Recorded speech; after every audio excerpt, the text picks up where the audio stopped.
Here we go again. It's always one company after another against the UFC. Pride lost to UFC. Strikeforce lost to the UFC. WEC lost to the UFC. And now Bellator is about to lose to the UFC. Poor Michael. Look, Michael Chandler is a great fighter. Don't get me wrong.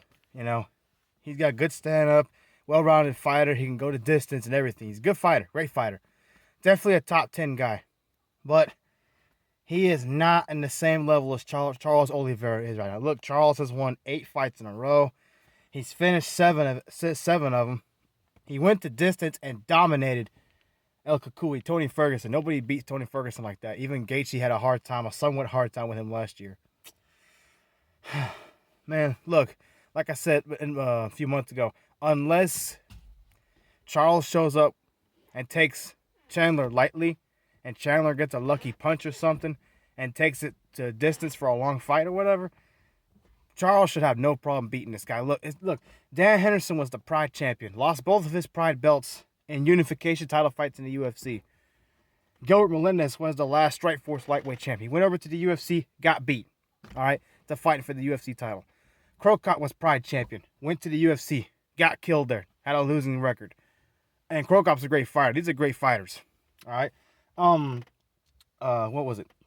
WEC got bought by the UFC. And yes, you had Rousey.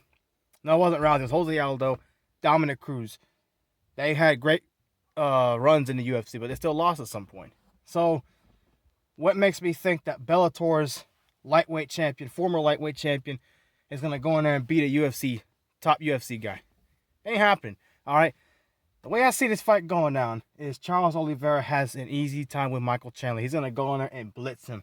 He's not going to take this fight to the ground. He's going to keep this fight standing, even though he's primarily a submission master. He gets an easy knockout late first round.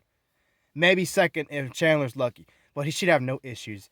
He's going to hit him with a head kick and follow up with a bunch of punches and leave him in a pool of blood. You know, and the sad part is Michael Chandler's American, so I love the United States and all, and Oliveira's Brazilian, but it's UFC versus Bellator. I'm going with the UFC. I'm going with Charles Oliveira. Knockout or a TKO in the first round. That's just the way it is.